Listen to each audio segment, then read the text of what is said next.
Mr. President and the host of this St. Petersburg summit, your hometown that we need to recognize as well. I'd like to ask the first question from the podium, then I'll take the seat. Both of you, Chancellor Merkel and President Putin, addressed the meeting at the G8. You have the chairmanship of the G20 in September here in St. Petersburg. At the G8, a great deal of focus on global trade and the possible US-EU alliance there. There's a great deal of discussion on offshore taxation, and something you talked about in your opening remarks. And we know the differences on Syria. I'd like to talk about foreign policy a little bit later. What is the key priority, though, for you at the G20 in September here? There was an absence of discussion about how to boost global growth at this stage. Do you change that priority now for the G20, or do you have a different priority in mind, sir? I think that Federal Chancellor will confirm what I am saying. During the debate at the G8 in Great Britain, we discussed two main areas that have to do with continuity in our work. First, continuity with what our Mexican friends and partners did during the previous G20 at Los Cabos. And after our meeting in Great Britain, we focused on some aspects of the development of the global economy, and they too will in some way be reflected in the agenda of the G20 in St. Petersburg in September. What is it that we were discussing? We were discussing how to create the best conditions, the best possible conditions for the development of global economy. That concerns taxation, that concerns offshoreization of the global economy. We know that this component was one of the negative things that led to the financial and then the economic crisis in 2008-2009. We also discussed what needs to be done in order to expand the horizons of trade, given that international trade saw some shrinking over the past couple of years. We also discussed coordinating our positions on these and other important aspects of the development of global economy. Of course, we also discussed the situation in each of our countries, the situation in the United States, the situation in the Eurozone, the situation in Russia. And each G8 leader told his partners what is being done nationally, domestically. President Obama talked about amendments to the tax laws in order to address the threats of offshoreization. So this is the kind of natural common field of our work, of our discussion, where we focused on urgent problems and problems of mutual interest. As for foreign policy, international politics, issues such as Syria, well, we did discuss Syria. It is probably the problem of greatest urgency today. We discussed other problems as well.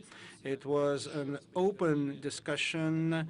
We showed, as stated, we reaffirmed, as stated in our joint declaration, that our main aim and concern is to end violence in Syria as soon as possible, create conditions to resume political dialogue between the parties to the conflict, and also to make sure that the parties that are currently in a military armed conflict sit down together and negotiate. We agreed that Geneva II, the Geneva II Conference on Syria, should be convened as soon as possible, based on the principles affirmed during the previous meeting in Geneva. We should encourage the sides, the parties to the conflict, to engage in dialogue and to achieve positive results.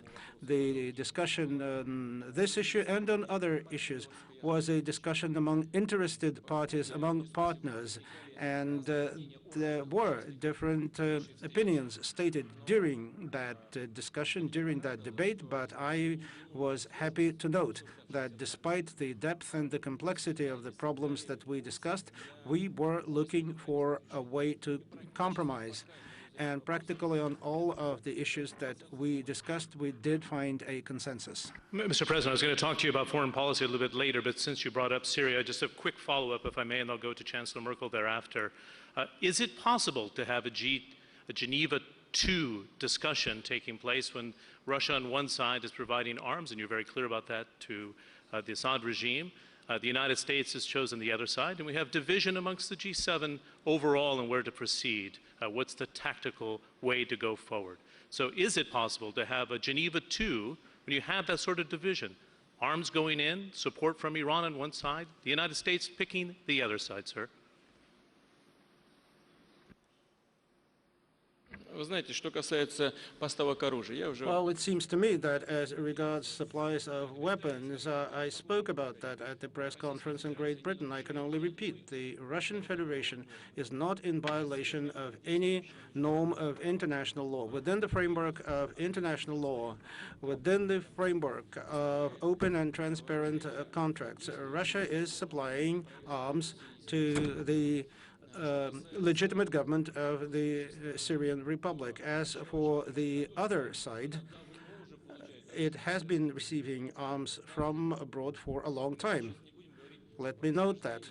Let us not talk about where those arms come from, but without arms supplies from abroad, what is happening now in Syria would have been impossible. They get money, they get weapons, and also there are well-trained detachments, military detachments of armed people, and they too come mostly from abroad. In Europe and also at the international arena, at the United Nations, decisions were taken that arms should not be supplied to non-governmental entities, particularly in areas of conflict. So there is indeed a certain difference of view between us and, let's say, the United States. But let me say that it's not just a difference between Russia and the U.S. It's not just U.S. position and just Russia's position. Let me assure you that all G8 participants are sovereign states and their leaders are sovereign world leaders, and they have their own opinion about the current problem in Syria and other problems. And when people indicate that it's Russia on the one hand and the United States on the other hand, it's a very simplistic view of a very complex international process. Let me repeat what I said in Great Britain. I can't imagine why weapons should supply to those illegal armed formations in Syria, which include people whom we fully do not know and do not understand. If the United States and the State Department recognize that one of the key opposition organization, al-Nusra, is a terrorist organization, officially recognized as terrorist, which is linked to al-Qaeda, how can they give weapons to that part of the opposition? Where will those weapons end? What is going to happen? There are at least 600 people from Russia and Europe fighting with the opposition today. So where will those weapons end up? There are no answers to this question as yet. When we ask our partners, they cannot answer. So it's not as simple as some people would suggest. We believe that our position is well-founded, it's carefully balanced, and we believe that only the Syrian people themselves can guarantee a long-term solution of all the problems that have piled up there during the decades before. And we, acting from outside, can only create conditions to achieve such agreements. Thank you for your response. Chancellor Merkel? I'd like to circle back to the G8 agenda. You talked about the tendency for protectionism, and we saw that during the financial crisis in the last 3 years. Is it realistic to suggest that the European Union, the United States, could enter into serious, genuine talks with the resistance that we're seeing from France on the media sector and the film sector, and the fact that we're not certain that the Conservative Party in the UK actually wants to stay in the European Union? Doesn't seem like the best conditions to form a concrete path forward for trade.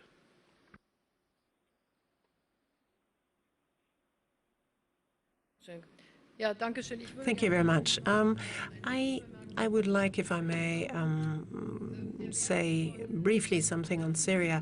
The inherent value in meetings such as G8 is, after all, that one wishes to reconcile different opinions in such a way that the international community is capable of action. If each and everyone were of one and the same opinion, there would not be international conflict. So in this way, the G8 meeting, and although we do have differences of opinion, and there are differences of opinion also between Germany and Russia, I thought that this was a good meeting because we were able to clearly define what we thought was important. None of the members wishes to support terrorist forces. Secondly, the question whether chemical weapons have in effect been used is being investigated by the United Nations, and one wishes a second Geneva conference in order to get a transition government in Syria, which is supported by all of the different opposition forces. And each and everyone works to lend his contribution towards bringing about these goals, then we have perhaps a small chance to alleviate the untold suffering of hundreds and thousands of people and to prevent an instability of the region. We're going to address that, after all, later on in our talks. Secondly, I am very grateful to the OECD that in the area of tax evasion, tax avoidance, and also shaping taxes aggressively, that they have built up a list of criteria which enable us now to address this. And in G20, for example, we are given a great legitimacy. I think it's a question of fairness, of justice, also for the people in our country. They see it's not just one person that is footing all the bill in the context, for example, of the Eurozone, people that cannot take their money and go somewhere else, whereas others, where capital is very mobile, can go somewhere else, can go to a tax haven whenever there's a complicated situation in their home state. We will not be able to achieve cohesion in the world today. We will not be able to get credibility among the people if there are only a few who actually benefit from growth. Now, as regards the context with the United States and the free trade agreement between the EU and the US, the US has concluded a number of free trade agreements, for example, with Korea. Media, cultural issues were never covered by these agreements. So it's a long-standing tradition for the European Union that these parts were not considered to be parts of the free trade agreements. Obviously, because of the strength of the United States of America, particularly in the media sector, it's a very interesting sector. They have vested interests there, and this is why the Europeans are all the more concerned that they might be sort of overwhelmed, as it were, by this strong sector. And actually, the position that was taken is a position that the European Parliament rallied round before the start of the negotiations. I think it's very encouraging that the United States said we're not even starting with the negotiations under these conditions, but we've said if at a certain point in time later on this issue comes to the fore again, then obviously it needs to be addressed. As regards the United Kingdom, my attitude here is very clear. The United Kingdom is part of the European Union. It is enriching us. Sometimes they criticize the European Union, sometimes a very justified criticism has been voiced by them, sometimes not. But wherever the European Union tends to become a little bit too bureaucratic, a little bit too slow and cumbersome, the UK can be a very good driver behind an opposite movement. And the United Kingdom has great advantages that it draws from the single market, as do we. And then we need to, if there is controversy, address that together with our partners, also with those in the party that you mentioned. But again, I'm also saying, on the other hand, the United Kingdom in and of its own, somewhere between the EU and the United States, that is something that is unimaginable to me. Okay, very good. Thank you very much. Okay, I have one quick follow-up question for both of you, because this is an economic summit, so I need to ask an economic question to each, and then I'm going to go directly to the floor. First, for President Putin.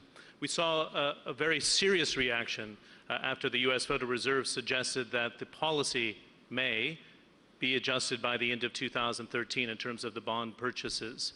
A very violent reaction in stock markets around the world, but particularly in emerging markets. What countermeasures are needed by Russia with a new central bank governor to boost growth if there's that much worry about Federal Reserve Board policy, particularly in a country like this? то, что Россия может и должна сделать.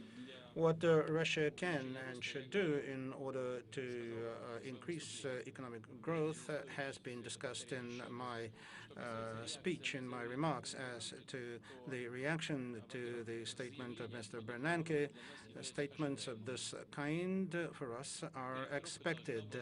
Adjustment would need to happen at some point. You cannot just pump liquidity into the market without end, without addressing the fundamental tasks that need to be addressed in order to correct the situation. What President Obama has been able to do on the budget is very good, and certainly that he was able to avoid the fiscal cliff. He certainly won an economic victory, and that's very much to his credit. But it is not right to have the entire world expecting just what is going to happen going from one fiscal cliff to another. There needs to be a fundamental decision, and Federal Reserve adjustment needs to happen at some point. It was not a surprise for us. I think it's a decision going in the right direction. We need to get out of this situation which happened over the past years. The debt burden of the federal budget needs to be reduced. Other debt obligations need to be reduced. And President Obama spoke quite frankly about this during the G8, and I believe it's a healthy decision. So I think that the reaction of the market was also to be expected. I think the adjustment of the policy will happen as soon as there is real awareness that American and international economy is being put on a healthy basis. That is only for the good. Thank you, Mr. President.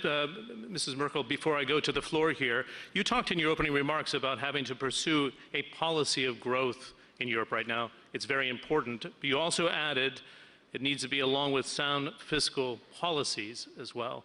Now, you know the criticism aimed at Germany that the policies that are good for Germany are not necessarily good for the southern half of Europe. Youth unemployment of above 50% in Greece and in Spain right now. Fiscal consolidation would mean greater competitiveness, but there is no growth in southern Europe. Is there a willingness on behalf of Germany now to adjust those policies because of the pain that's being inflicted on those in southern Europe in particular, and particularly those in the next generation? Is there a change of policy that is necessary? Let me make a brief comment on just the previous topic that you addressed. I do agree that that timeline that had been indicated by the president of the Fed is a right timeline. Because we should not forget that very high liquidity really was the cause of the past financial crisis in 2008 and 2009, and we must in no way at all head for another such crisis. And therefore, I think the reactions show that we have not come back to a full global balance, because when you're talking about sustainable growth in all world regions, then that would also mean that any announcements of central bankers should not cause those dramatic fluctuations and should not actually cause those price changes. So this tells you how much that global economy depends on the action of central banks. In an otherwise calm and sustainable situation, that obviously would not happen to that extent. So that shouldn't stop us to return back to the normal and sustainable path of development that we should aim for. And secondly, the big deficits have led to a situation where in many parts of the world, people were adhering to the slogan of parts of the European sovereign bonds are nothing to invest in, right? And what would be the lesson that you learn from that? Well, we have consulted the IMF, the ECB, the European Commission. We've developed a number of programs for countries that were in difficulties. Now, basically everything that the world community had to offer in terms of expertise went into that. That wasn't Mrs. Merkel from Germany that negotiated that process. It was 3 international institutions with a reasonably good reputation, together with those countries in question. In Eastern Europe, in the Baltic states, countries had similar negotiations, although were not part of the Eurozone, or they have taken similar measures. Now, following a time of rather difficult development, have returned on a growth path. And therefore, I'm convinced that if we do fiscal consolidation and structural reform, then also in Southern Europe, we will be in a position to return to that path. And basically, it's not about just austerity. Greece had a deficit of 14%. No one was buying any sovereign bond from them. So you have to do something in that situation. And secondly, we're talking about a broad-based structural reform system. Greece, with our support now, is going to develop a taxation system with the European help, also a better administration system. So they're straightforward, basic things. More privatization, for instance. Baby milk should not only be sold in a pharmacy, but also in a supermarket. I mean, things that would be self-evident in other parts of the world and are actually practiced there.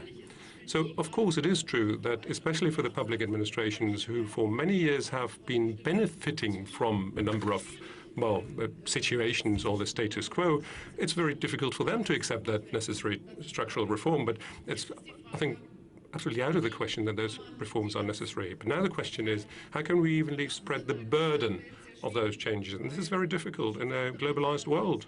I mean, people just disappear.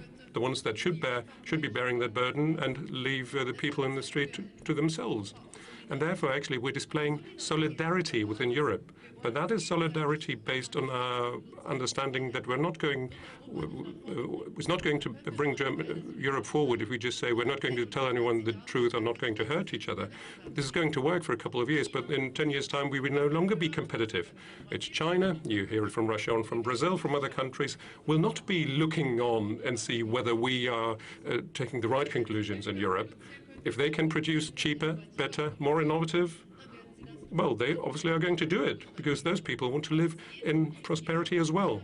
So I firmly believe that this is not just boiling down to the question of whether the euro will stick together, but it's about whether Europe in 20 years' time can still be innovative or not, or whether Europe will be an excellent holiday destination for people who just want to see where the automobile was invented and where the first big chemical plant was built. On the contrary, I want Europe to remain a prospering continent that can compete with the rest of the world, and therefore sometimes we have to be quite strict to one another.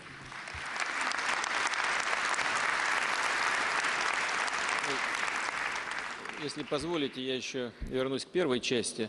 With your permission, I would add, it's not just the markets went down somewhat after the announcement of Mr. Bernanke. Gold also collapsed. Why did it happen? I think that people were expecting the strengthening of the dollar for the benefit of yuan, euro, and some regional currencies. That would produce changes also in the commodities markets. And we should take that into account in our current economic policies.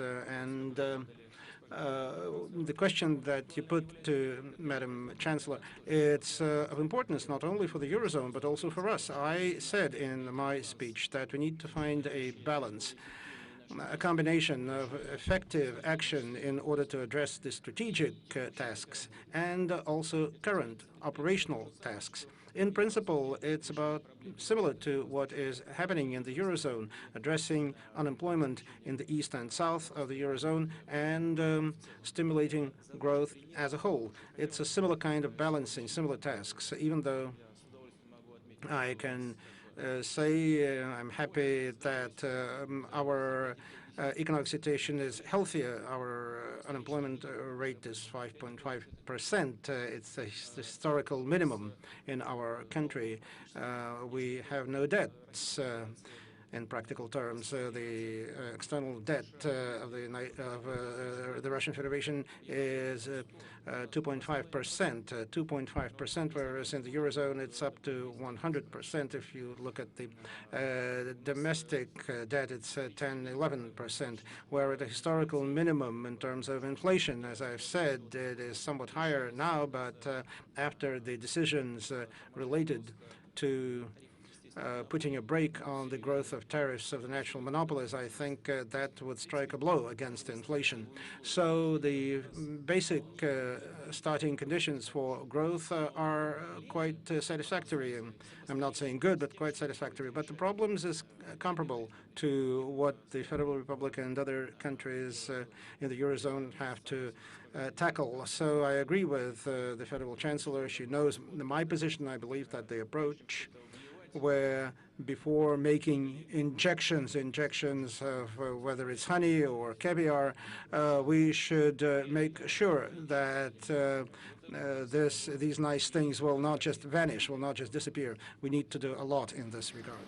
Mr. Putin, thanks very much. I want to open the floor to questions. I'm looking for a quick question in particular on energy policy, because the President talked about the softness that we've seen in commodities and also economic policy. If we can have a microphone here into the center of the room. Mr. Jurgen, if you can stand up, would be great. And then I'm going to go to the other side of the room there to the left on about the fifth row. Dan Jurgen's got the floor. Is it on? Yes. Thank you, Mr. President, Chancellor Merkel, for your addresses. Question for President Putin. Major technological developments are unfolding in the oil and gas industry relating to tight oil and shale gas that are affecting the energy balance, supply, potentially price. How do you see these developments affecting the Russian economy, and what kind of strategies does Russia have for addressing these new developments? Изменения всегда происходят, и Well, change is something that happens all the time, and the world adjusts to change in some way always. And it's true of our economy too. I do not see any cardinal change. The fact that in the American market there is now shale gas, it's a factor affecting the economy today, particularly the energy markets, but fundamentally we have not seen big changes. First of all, the cost of the production of shale gas is a multiple of the cost of normal gas production. And secondly, the changes related to environmental protection. It's very well known that where shale gas is produced, people, not always, but very often, see something black in their tap water instead of water. And therefore, production of shale gas, because it's related also to explosions, requires large territories, one explosion, another explosion, and those territories can no longer be used for the economy, and they are in terrible shape afterwards. Of course, those technologies will improve, but as of today, producing shale gas and then perhaps shale oil, which is also possible, this production also is possible. So the ultimate price for the consumer is $120 per 100 cubic meters. And if you add here liquefaction and then deliquefaction, transportation, then for the European market, that would mean up to $350 or $450 per 1,000 cubic meters. That is the price at which today Gazprom sells pipeline gas to its main consumers, mostly in Europe. It's about the same. For the American market, this would give some positive results, at least today. But for the world natural gas energy market, I do not see serious change as yet. What we need to do together, as I said today when I spoke about energy to the energy people, we need to think about cardinal changes in the technology. If together we are able to produce that, then it'll be a breakthrough.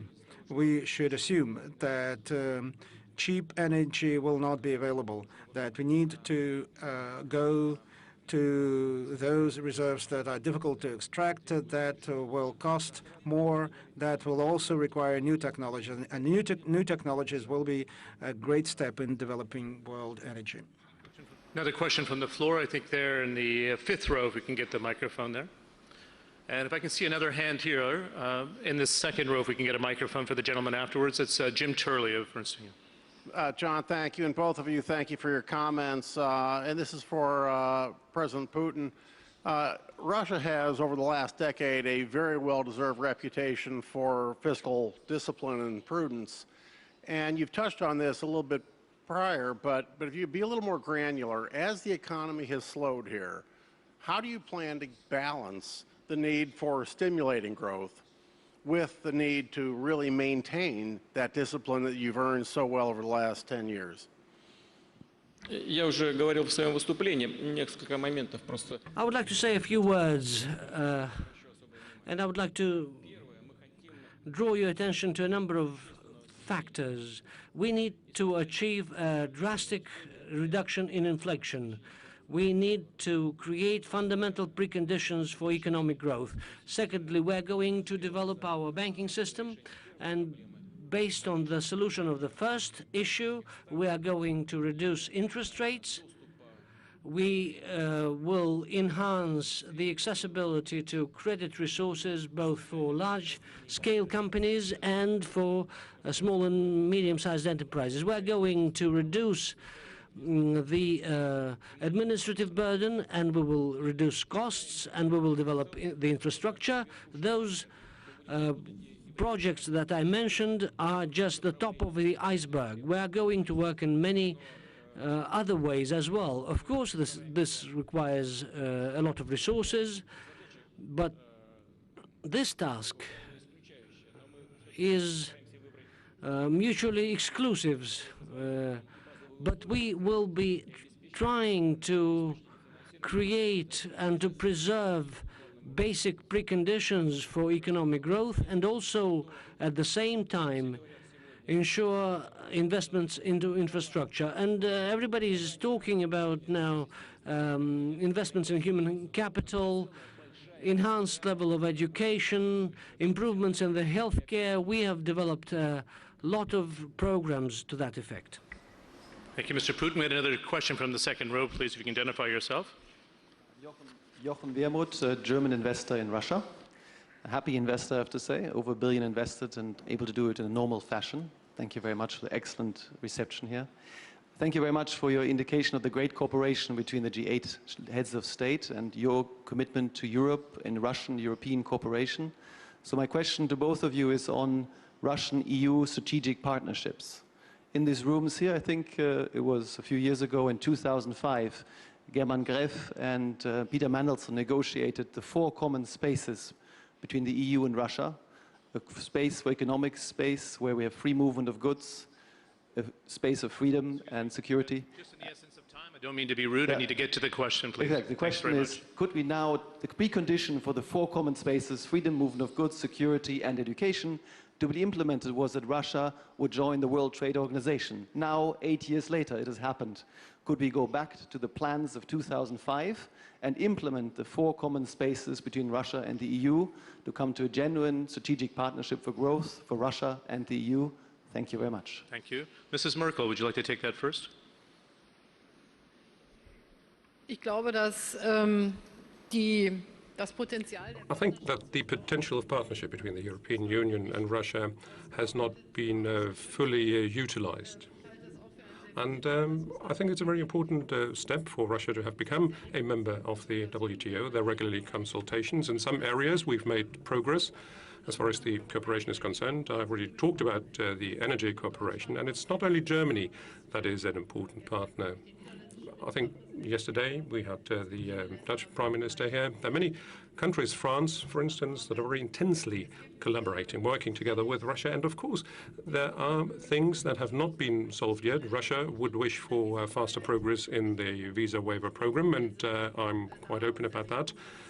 So we are too slow, says Russia, in that, and we have to make progress also as far as the free movement of economic cooperation is concerned, so there's people that are engaged in economic cooperation. And we're also returning to discussions on human rights that are that we are at dispute, and sometimes that dispute can be quite significant, but if you look at the long-term strategic necessities, let me say, as someone who is a European in the sense of the European Union, that partnership with Russia, I think, is a central strategic role that it's playing. So obviously any setbacks, any questions or issues should not be in our way. We have to settle those disputes, and it's well known that the Russian president is not someone that is keeping his voice down, but indeed speaks up on regular occasions, and that does not stop us from continuing those efforts in the future.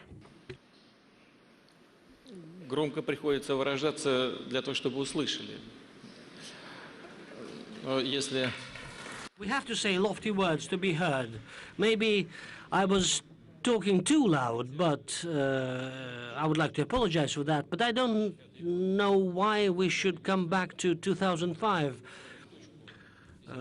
Madam Federal Chancellor was 100% right when she said that Russia acceded to WTO when Mandelson and Gref, the most important, they held their negotiations, and their most important task was to ensure Russia's accession to WTO.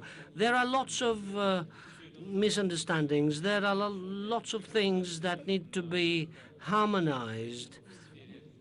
I mean, our joint principles in the field of humanitarian rights, we need to understand how to ensure human rights, how to protect them, what values we share. A lot of things need to be agreed. A lot of things need to be understood. But what is very important, we need to be very attentive to one another. We need to treat each other with respect. And Russia is always ready to hear, to listen to our partners, but under the condition that no one dictates their rules to us in a mentoring tone. Well, I would like to say that I haven't seen such examples over the past several years. One thing is mass media, where we have emotional people who are not very well informed about what happens in real life. They have a lot of assumptions of their own, and this is something for the administrative bodies to take the blame for, because if we inform the mass media in the timely manner, we won't have all those rumors circulating. Well, yes, there are lots of debates about ways of economic development, because each country, each side is trying to achieve the best. The one who sells wants to sell at a higher price. The one who buys wants to buy at a lower price. This is nothing unusual about it.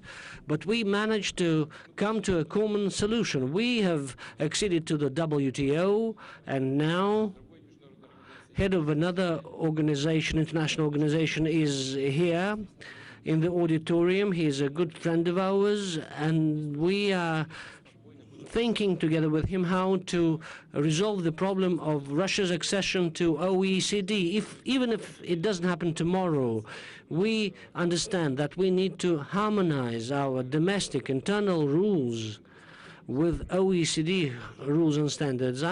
We are working on a regular basis. I'm not going to give you any dates, but the important thing is that we listen to one another, we hear what the other side has to say. We have debates going on with the European Union about the third energy package. We haven't been able to come to terms to them, but as Madam Chancellor said, that we built the northern pipeline together, and I think here we have very deep interests of our own. Consumption is going to grow in China, in Japan. Europe is faced with certain difficulties, but the responsibility of European leaders will lead to the recovery of this very important segment of the global economy, and Europe is the biggest partner of Russia.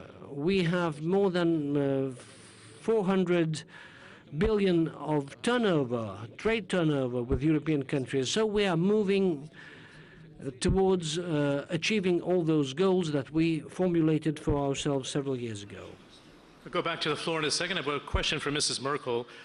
Big decision last night overnight. EU finance ministers decided to recapitalize banks, but there was a caveat put forward by Germany that national governments need to share the burden. My question for you, Chancellor, is won't this shut out the economies that need it most? Because the state can't afford this in Spain, Italy, Portugal, Greece, for example, the recapitalization of the banks. Are you satisfied that it'll do what it's needed to do? Ich denke, dass natürlich damit No, I think what we can achieve with that is precisely what we have planned to do. Because within the European Union, we are not a national state. We are a community of many national states. And what is important for me and for Germany is that the question of liability, so joint liability, and joint enforcement, so decision-making, should be in a one-stop organization. You cannot say you're recapitalizing European banks, whereas the German Federal Chancellor cannot influence that decision in terms of how a bank in Spain, Portugal will be recapitalized, because that, again, would be in the responsibility of the national authorities. Basically, we need to match things together. The European treaties at the moment are as such, and most European countries do not want to change those treaties because this is very complicated to do. So therefore, we must make sure that with the treaties that we have, we apply them in the correct direction. And if we get more enforcement rights in terms of European institutions, well, we have to be ready to change those, to amend those treaties. Now, when it comes to the recapitalization of banks, the issue here at hand is, and I haven't seen it in writing yet, that decision, the agreement was on a sequence of who, in case of difficulties of a bank, is in charge of recapitalizing that bank. After the financial crisis, we said it shouldn't always be the taxpayer, no matter whether it's the German or some other taxpayer, stands in for that liability whenever a bank is in dire straits. And there we work towards that, like the G20, that we're never going to get a situation where a bank is too big to fail. Because you're too big, you can foist upon any taxpayer in the world the liability to bail us out. So we need a cascade of responsibilities. Now, what happens if the bank itself is not in a position, and also the base capital, the equity of the bank is not sufficient? What will happen in that scenario? Now, in such a case, in order to avoid worse consequences for the economy, the state has to come in. And if the state cannot do that, well, then we have our European solidarity mechanisms, but only as a last resort. And then the state has to apply to the ESM and say, you know, I need support here. And part of the volume of the ESM is then also going to be available for this purpose. But only we as governments can actually demand from governments that the business of the business has to be changed, the size has to be amended. You know, obviously, as a German Chancellor, I cannot get a stake in a bank elsewhere and say you'll have to fire people, you have to change your business model, etc. This is not how it's going to work, and therefore the political responsibility, whereas I'm responsible for the money of the German taxpayer, and elsewhere governments are in charge of other taxpayers' money. So therefore we have to be also accountable to our own taxpayers. Wherever we are using our tax funds, we have to get something out of it and get enforcement of those funds. And I can only do that together with my colleagues. Or you're completely changing treaties, you are granting the rights to the ECB or some other institutions, European institution, that would have a way to enforce those measures. But, you know, if that happens, before that happens, governments will have to seize the authority they have over their savings banks or other national banks to a supranational organization. So Germany is indeed for solidarity, that is true. But solidarity means is that the liability risk that you're taking is part of your decision-making powers and is also legitimized by Parliament. Otherwise, it's not going to work. Thank you very much. I'm going to ask our host, before I give you the microphone, Mr. President. I don't want to be accused. The Federal Chancellor stated that So far, she doesn't know who's responsible for the recapitalization of the distressed banks. But at the same time, she mentioned that sometimes I'm very outspoken in telling what I think, so I will whisper. I hope that it's not going to be at the expense of the customers.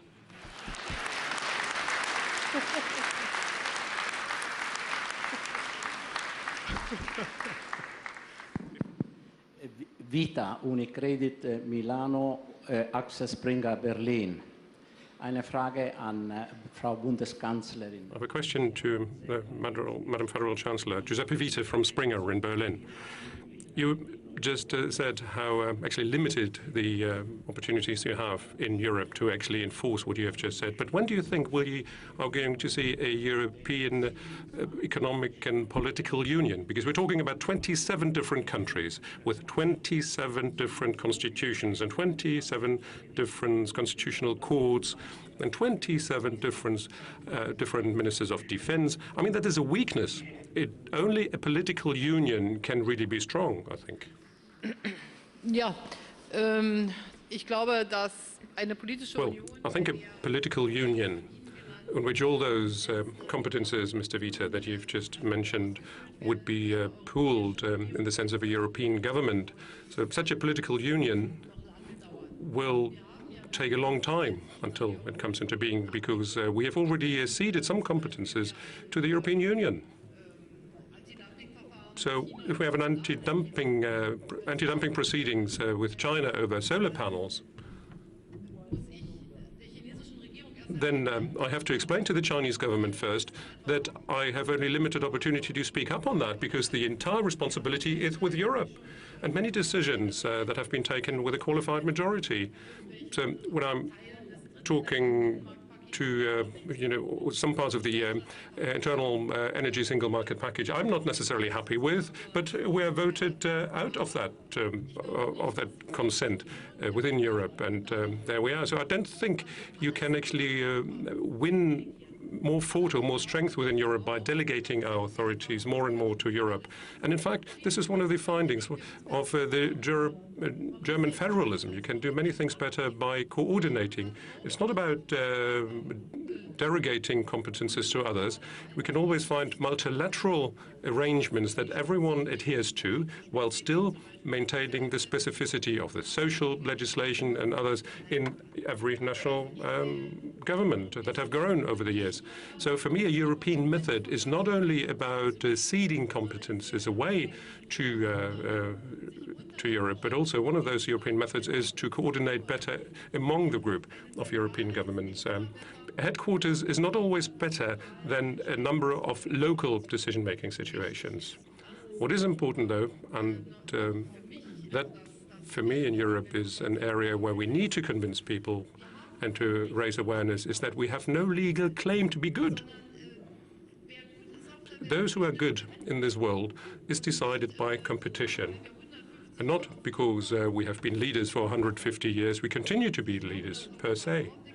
And I think Europe, right now, is faced with a process of understanding that globalization is placing entirely new challenges in front of us, and we can only counter them together better, and only then can people have their specific share in problem solving. So I'm not pessimistic about more political collaboration, but the central super political state of Europe is not going to happen.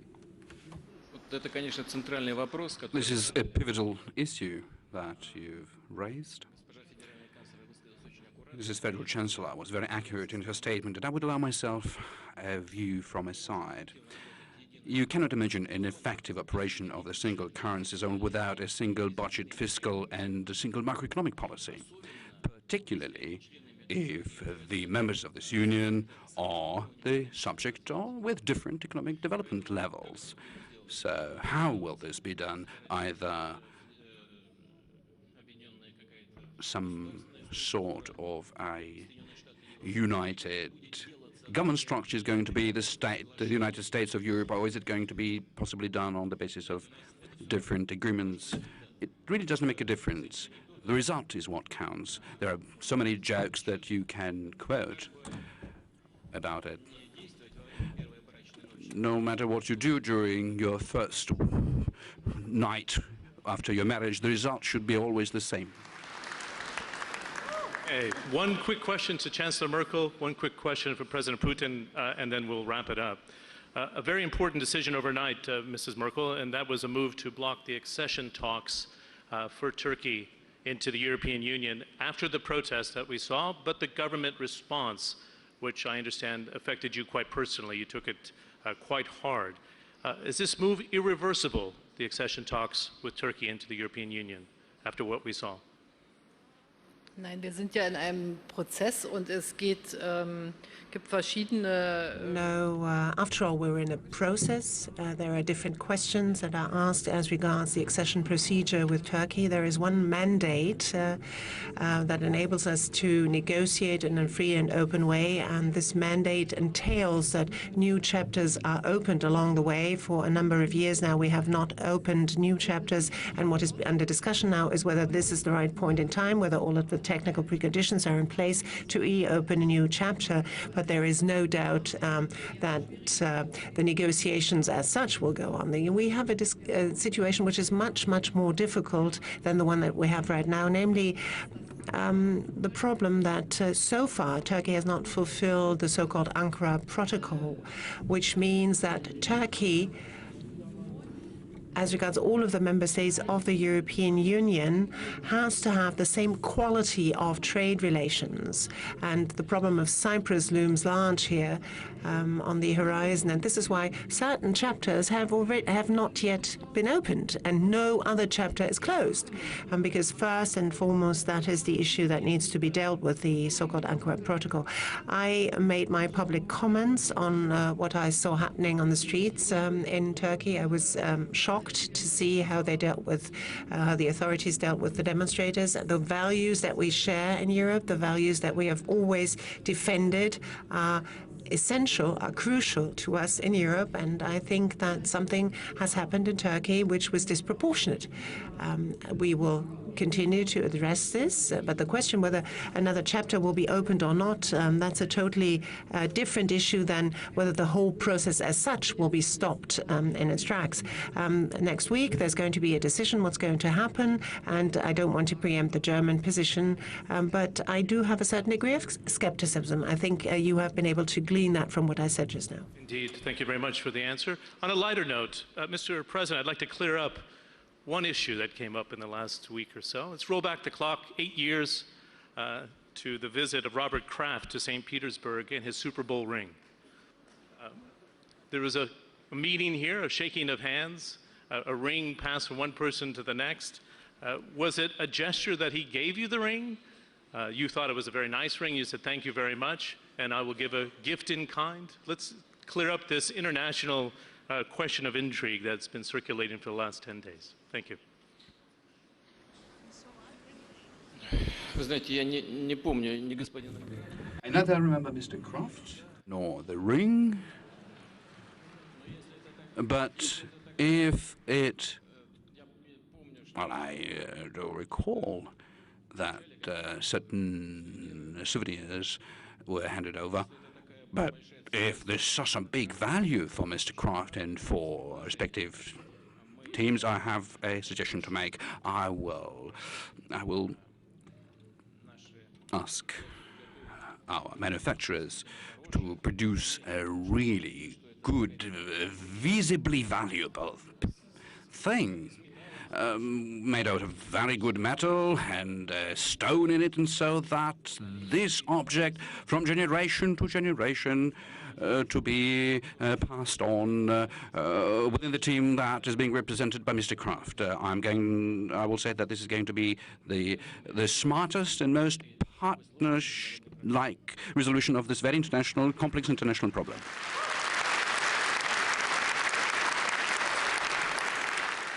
Just let me extend my thanks for allowing me to host the presentation and the keynote address to Mr. Putin. Chancellor Merkel, thank you very much also for your words of wisdom in terms of your speech and taking the questions. I wish you could take more questions from the floor. We had an issue with time allocation, but thank you very much for the invitation, and success to the rest of the summit. Я хочу обратиться к аудитории And I would like to ask the audience to give a big hand to Mrs. Merkel for having found time to come to join us in this debate in St. Petersburg.